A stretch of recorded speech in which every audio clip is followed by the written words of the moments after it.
Just make fun of everybody. More or less. Is T-Med up here?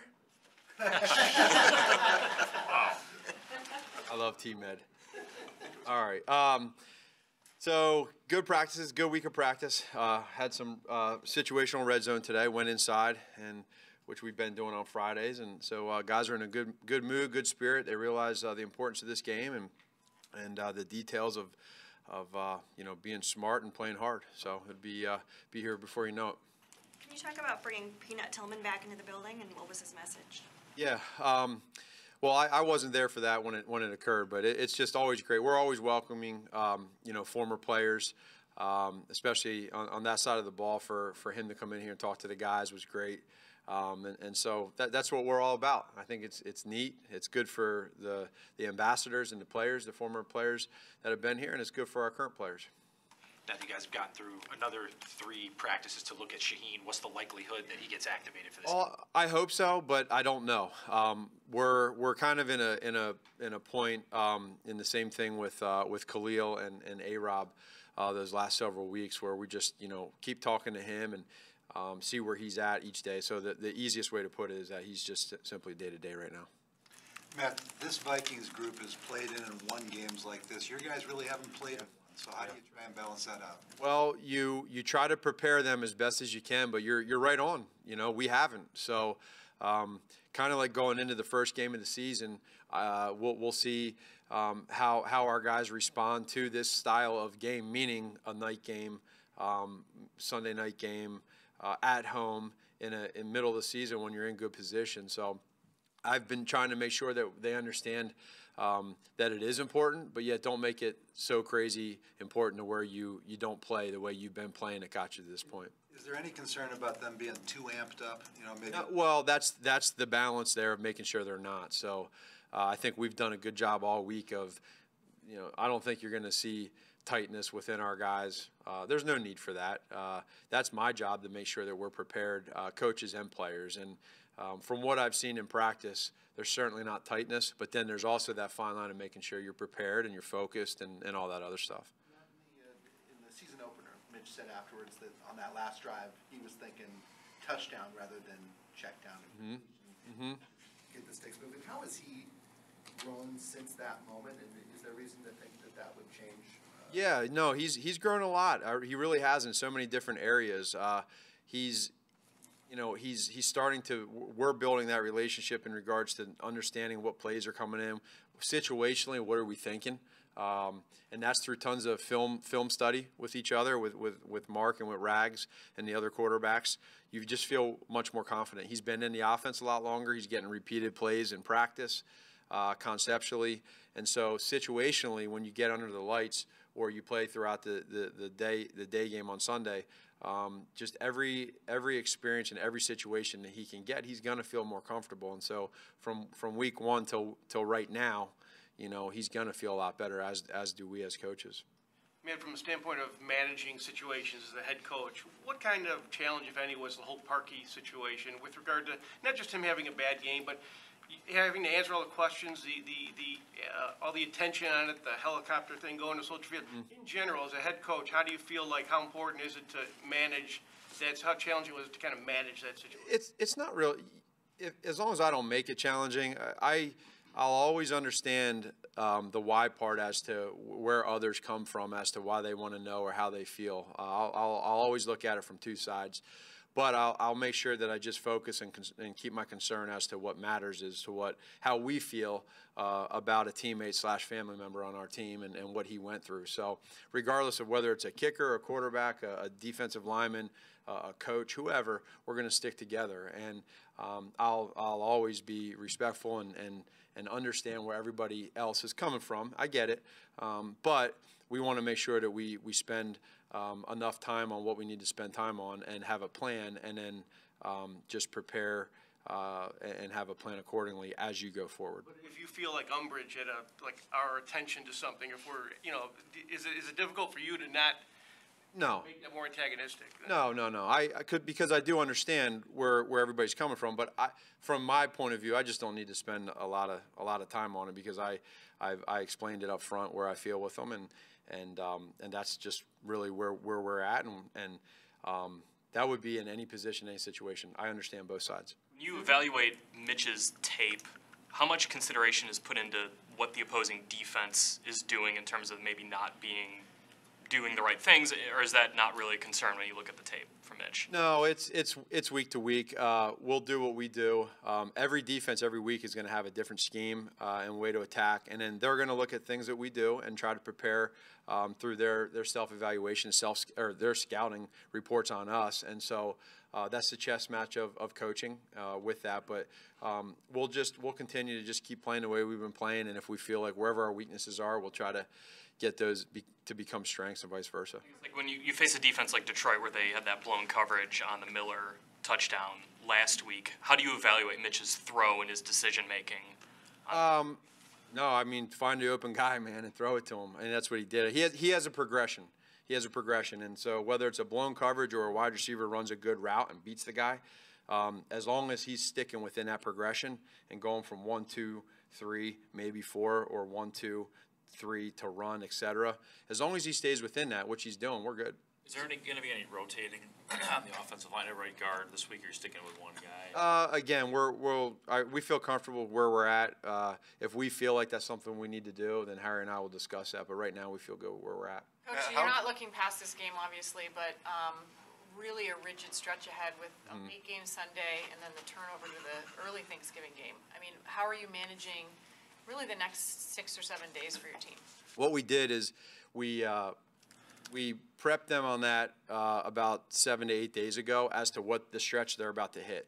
I wanted to make sure that they understood that what they're getting into here with these 3 days. But at the same time, those other 2 games you had to put to the side. So we started off with Detroit.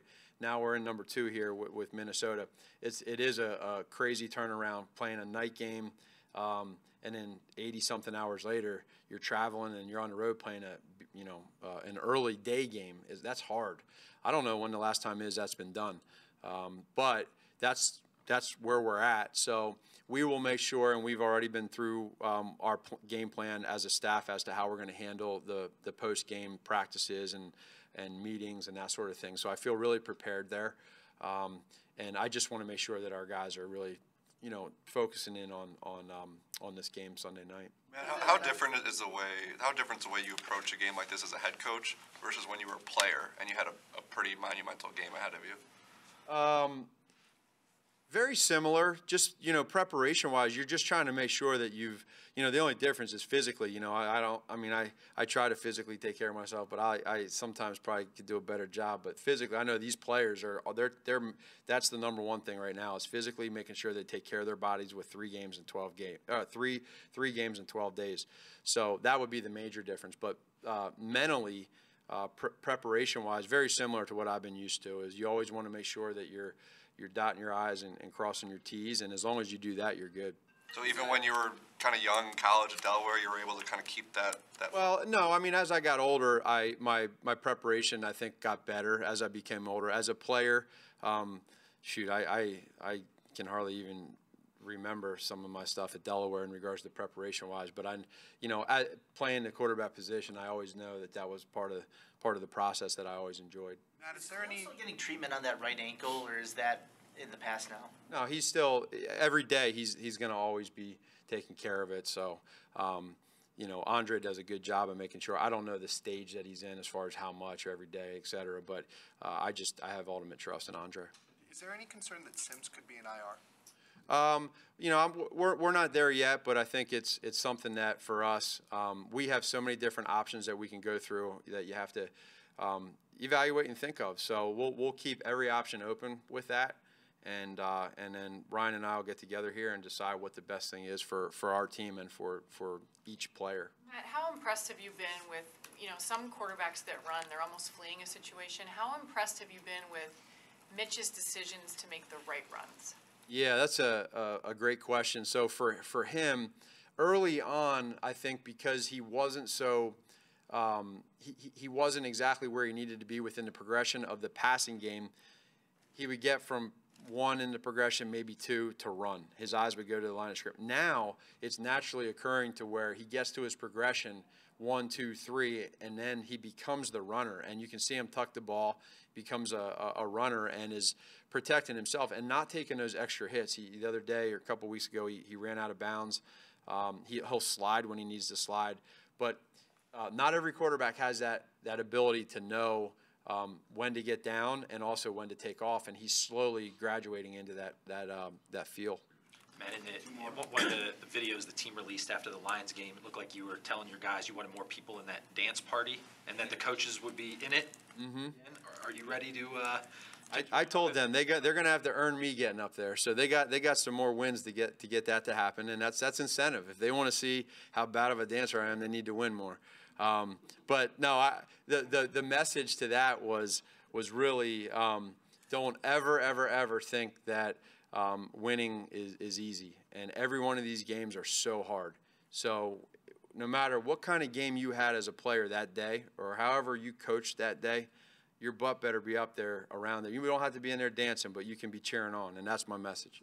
Seriously, to that point, as the expectation changes here and you guys expect to win and the results start to pile up, do you feel like there's a difference or a mentality that adjusts with that, you know, as winning becomes customary, the appreciation is different? Yeah, well, it's the confidence and the appreciation. When you do win, you know, it can, and you win a few in a row. We won 3 in a row. I just don't ever. We have a young team, so when they're not used to that, and then they start winning a couple, I don't want that disco ball to get old. I want them to make them understand for those 5 minutes, man, enjoy it. And so if they do feel that way, that's my job to make sure they don't. And that's where we're at. And I'm not saying they felt that way, but I'm emphasizing now we're in a great spot right now. In the middle of the season, but we got a ways to go, and so they're hard to get. When you get them, dance your tail off. Coach, you said that you finish games on Sunday by your preparation throughout the week. So sometimes when you wrap up on a Friday, do you start to envision and expect how Sunday's going to go based on how the week went? Yeah, for sure. You get to see where you're at practice-wise. Were you in practice all week? Were you consistently sharp in practice with no repeated plays? Was that on Wednesday, Thursday, and Friday? Even up until tomorrow when we do a walkthrough, are you making sure that even in the walkthrough, are you lining up in the right spot? Are you focused? And you get a feel for that. But putting Wednesday, Thursday, Friday together, now what I'm able to do is go back to my office, and now I start kind of playing the game out based off of the plays that you see, what you liked, what you didn't like. Did a player have a couple mental errors? Okay, maybe we don't do that play, et cetera. I have more. With 89 points off turnovers, I mean, there's a lot that goes into turnovers, whether it comes from your rush, your back end, your interceptions, your takeaways. Yeah. What stat do you like most about turnovers and for your team? About the turn. So what I like best is that the turnover margin. So it's from both sides. The fact that we're getting the turnovers and then we're not giving up the turnover. We're not giving it back. Now, the other part that's key to that I showed a video to our guys the other day was every time this year that we on defense got a turnover and that we turned it into a touchdown, not a field goal, but a touchdown afterwards. And how important that is to your defense when you get that, and how important it is to the offense to be able to have that mentality of, yeah, everyone's always, they say, aggressive right after a turnover, but you got to be smart too and calculated as to what plays you choose. But for being the first time together, the way we're putting that thing in motion right now, I like where we're at, and I want more. Matt, we almost went the full week without asking about Kevin White. So, for those of us who don't get to watch practice, how has he reacted the last 2 weeks to being inactive? And is there a way to characterize where his head is? Yeah, so Kevin has been outstanding as far as where he's at mentally and how he's handled this situation. I mean that 2 weeks ago when we decided to make the move to deactivate him, we had a good long